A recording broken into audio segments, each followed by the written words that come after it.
Hey guys, into the end here. Welcome to another video.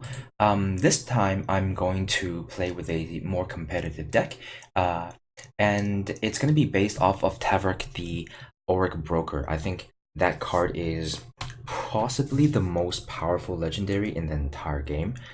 It is definitely going to define the meta over the next little while until new cards come out or until Direwolf Digital nerfs it, because that card is basically unbeatable once it becomes active. Um, Nothing goes over top of it. It's and even if you don't hit anything off of the special ability on the attack, 5 mana 5/7 is still super relevant. Having 7 toughness allows you to survive some of the most important removal in the game, which is the obliterate, predatory Tyrannosaur, and even 2 torches if that's a thing. That doesn't happen very often, but having 7 toughness is really, really important. And having endurance also blanks one of the most powerful removal spells in the game in permafrost and most efficient as well. So this card is just absurd. I think the 3 most common shells that I imagine people would use Tavrod is either in the traditional armory list, um, and you can replace whatever 4 or 5 drop you with him, because and you would just not play any other Minotaurs, and you don't really care if you miss on that as long as you're drawing weapons that are +5 power. A 9/1 Auric hammer kills pretty much anything in the game, and it's just absurdly how powerful that is. And in this deck, you don't really protect Tavrod, you actually just let him die, and you're hoping to outvalue the opponent by simply recurring him with Smuggler Stash. Sorry, I should click into the deck.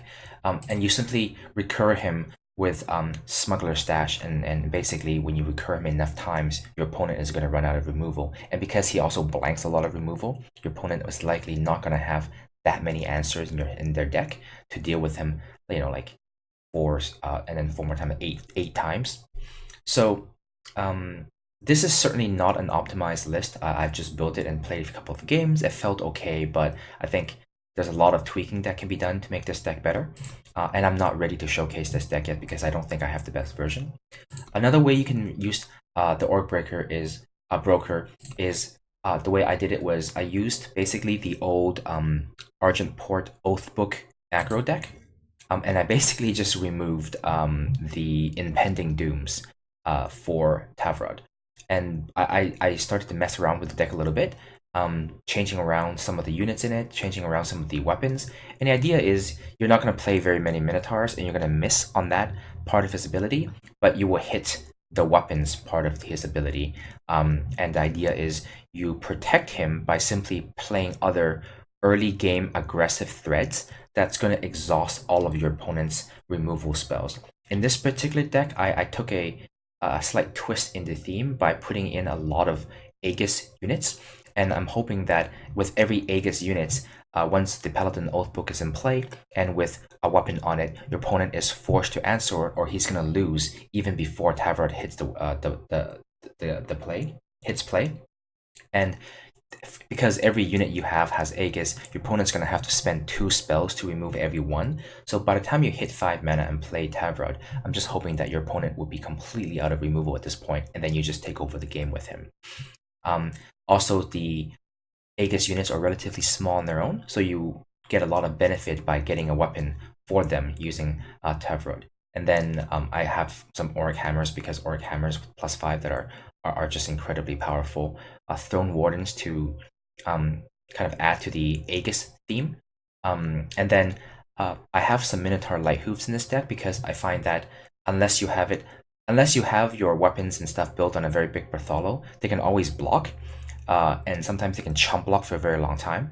So sometimes you just have like one unit with 3 or 4 weapons on it and a couple of old books in play, and they're like 20/20 or something, and your opponent just has a bunch of Temple Scribes to chump block with and drag out the game.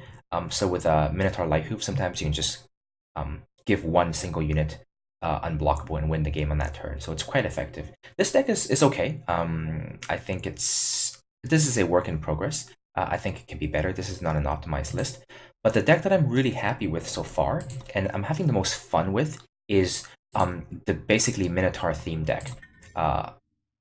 Every unit in this deck is a Minotaur, so Tavrod will pretty much hit always with both sides of his ability because you have a lot of units, and there's actually a lot of attachments as well. I have 4 Hammer and 4 Bloodletter, so very often you're going to hit with both of your abilities. And also the Emerald Monument also turns into a weapon. This deck is fairly quick and aggressive with a fairly large number of turn 1 and 2 plays. And you actually do have a very strong late game, despite most of these units not having a lot of resilience, because the combination of Tavrod and Auric Interrogator does give your deck a lot of card draw.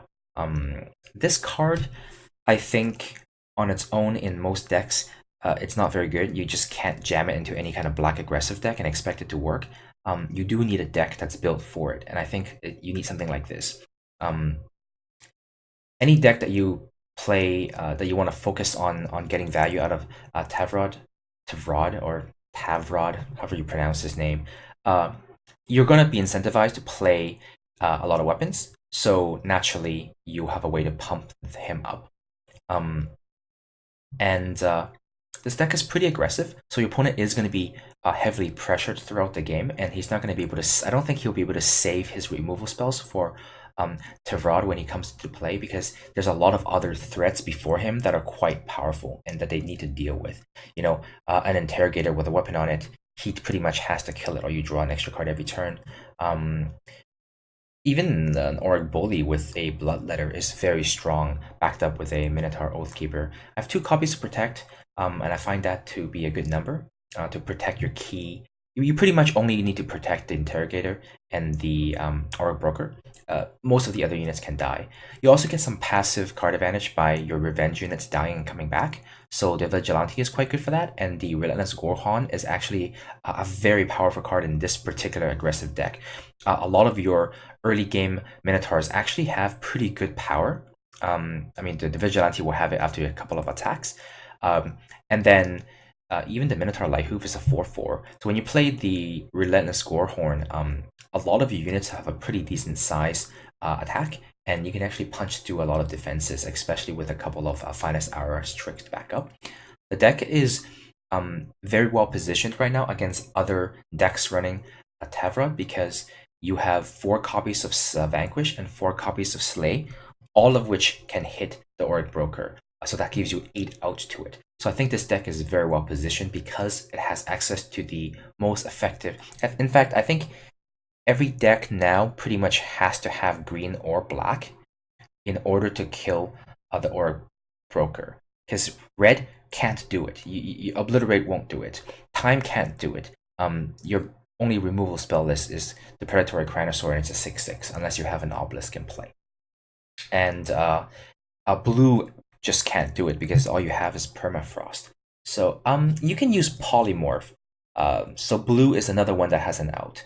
But really, you need green is the best because Vanquish you play anyway. Blue, Polymorph is not the best removal spell, but now it might be because you, just out of necessity, you need to have it to beat the Auric Broker. But I think time and any time-based deck is losing a lot of power.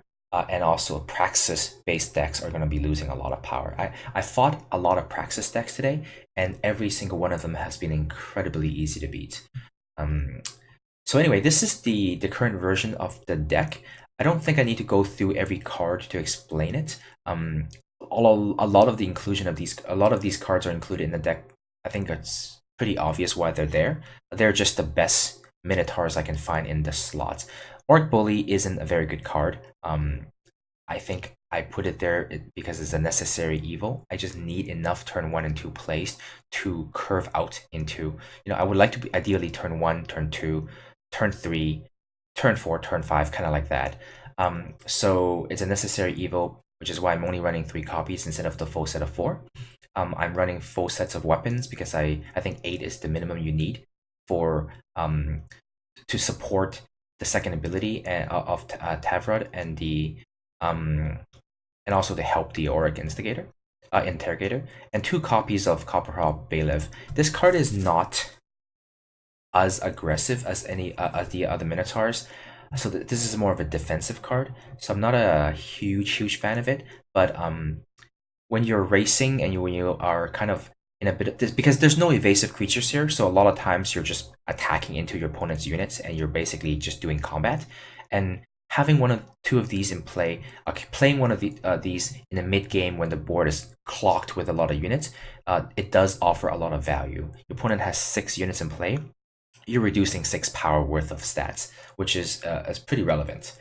So, and 3 copies of Minotaur Lighthoof, just because at some point you're gonna have a very large unit and you're gonna want to be you want to punch through damage. Like I said, a lot of times this deck gets into a bit of a board stall, and you do need some ways to break through it, and this provides you with much needed evasion to end the game.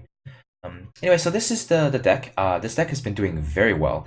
Of the 3 lists that I run, this deck is actually winning me the most games. I think I went from Gold 2 to Diamond 3, so 2 ranks, very quickly with this deck.